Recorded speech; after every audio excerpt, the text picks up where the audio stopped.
Return announcements are really turning into a theme for Dana White in 2023. First, it was Jon Jones, and now it's the Notorious One making a comeback in the octagon. And what a return it's going to be. Conor's going to coach a season of The Ultimate Fighter again and fight at the end of it, giving Michael Chandler the red panty night many think he's earned. I'm gonna be honest with you guys, I really didn't think Conor was going to take a fight against Iron Michael after what happened the last time. He fought a top 5 lightweight without getting into the groove of MMA after some time off. McGregor covers up towards the end of the round. 1 second to go in the round. Dustin destroyed him twice, and you'd imagine Conor would take a tune-up fight in the cage first, as he did with Donald Cowboy Cerrone. But maybe the Irishman realizes he doesn't have the time left in his career to take random opponents if he wants to make a serious run for the championship. And according to Dana White, as of last weekend, Conor called the president up to inform his return to serious training for his return. It just so happens that Michael Chandler matches up perfectly with McGregor in terms of ranking and win percentage in the recent fights. Both fighters have 3 losses in their last 4 fights, all coming in championship fights or against the division's elite. Despite their losses, they're both fan favorites because of the excitement they generate and will undoubtedly sell a lot of pay-per-views. But it's almost impossible to make a case for either fighter to take on Islam Makhachev for his next 3 to 4 title defenses if one of them doesn't get back to winning ways. As it stands, both fighters know their opponent is high profile enough to catapult them back into a title conversation. But why Chandler specifically? Why not a top contender like Charles Oliveira or Beneil Dariush? There's a simple answer. Chandler is the single most entertaining fighter on the roster. If you were to make a formula to calculate excitement generated per minute spent inside the cage, Michael Chandler would top that list with ease. The former Bellator lightweight champion has made a name for himself in the world's top promotion with his explosive style and absolute recklessness. But honestly, that was a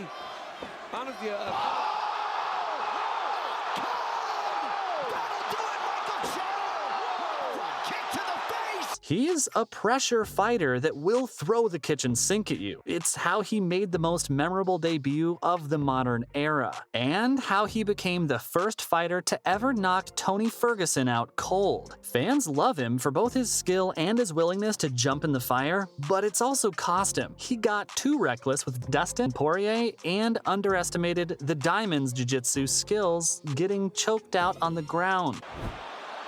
Oh, Dustin now. Oh, he's getting taken as well. Oh, he's got it.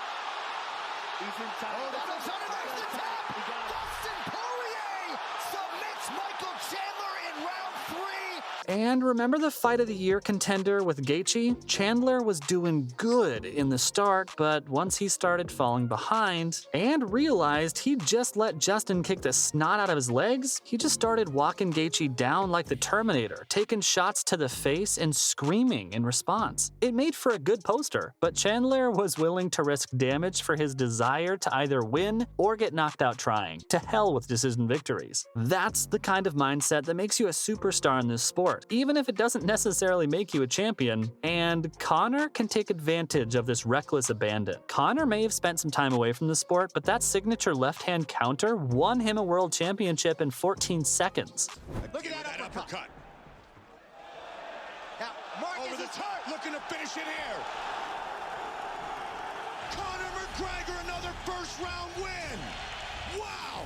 Ultra-impressive UFC debut. If Chandler decides to rush in, looking to close the distance and accepting a few shots on the way in, he could get his lights shut out. Although I doubt he's going to take that approach, the entire point of becoming an exciting fighter was to land the big money opportunity, cash it in, win the fight, and then win the belt. That's the blueprint for everyone that's looking to make the most out of their UFC career. Chandler is a serious fighter. He's been fighting at the World championship level for almost a decade, and he's earned the famed McGregor payday, but he's had his eyes on the 155-pound throne since day one. I don't think that's changed. He knows he has the tools to take out Conor, especially his intensive wrestling background and his brute strength. Ring rust is another very important factor to consider. Conor's been out for over a year, and this fight isn't going to happen till late this year. Meanwhile, Chandler's been fighting the best in the world and having dedicated training camps, even in the losses that he's had. He's had his opponent on the ropes, knocking down Charles and Gaethje both early on in the fight. So if Chandler can avoid danger getting on the inside to overcome the slight reach disadvantage he's going to have, he has a real shot. Of course, there's a twist to the story. Both fighters are going to coach in the upcoming Ultimate Fighter season. That's right, Dana White finally convinced McGregor to coach a season of The Ultimate Fighter after crazy public demand that comes with good reason. I mean, can you imagine months on end of Conor trash-talking an entire team of fighters? His rivalry with the California Kid was absolutely golden. And on May 30th, he'll have Team Chandler versus Team Conor, and fans are excited to see how the American is going to do on the show as well. It's actually kind of hilarious. Chandler is, at times, a bit too motivational in very normal interviews, so fans are excited to see what he's going to come up with. When he's actually supposed to motivate people, not to mention how well his personality is going to go with the notorious one, Conor is the polar opposite of the respectful goody-two-shoes Chandler can be sometimes, and the dichotomy is going to be hilarious, especially in the various coach battles that happen across the season. We know Conor had a blast the last time he was here, and has been into doing it again ever since. But Chandler is pretty excited too. He responded on his social media that coaching on The Ultimate Fighter is actually been a dream of his. And of course, the two will fight at the end of the show, which is around August. Chandler may choose to fight someone during that time. However, Conor is going to be on the sidelines till the fall. There's a reason Conor chose this exact moment to coach The Ultimate Fighter. He needs the extra time to properly join the roster because he still hasn't joined the USADA testing pool again. For those of you who don't know why Conor has been looking as huge as he is, it probably has something to do with him removing himself from the shopping tests. It's pretty normal for doctors to recommend some kind of treatment that violates USADA regulations, and the priority for Conor at that point in his career was to get healthy as quickly as possible, and his recovery has been nothing short of miraculous. But that comes at the cost of being extensively tested on his return, a process that can take over 6 months. Now, this being February, that matches up with the rough timeline of The Ultimate Fighter ending. However, officials from USADA have confirmed that Conor still hasn't joined the testing pool. The Irishman better get on that if he wants to fight in 2023. Of course, this also gives Conor some time to train in MMA in earnest. We've seen him posting videos of cycling, working out, and hitting the pads, but light work during recovery isn't the same as training to fight the best in the world. And his fights against Dustin, his game needs some work. No matter who wins this fight, the fans aren't going to lose. The season-long build-up between the coaches alone is going to be worth it. See you in the next video.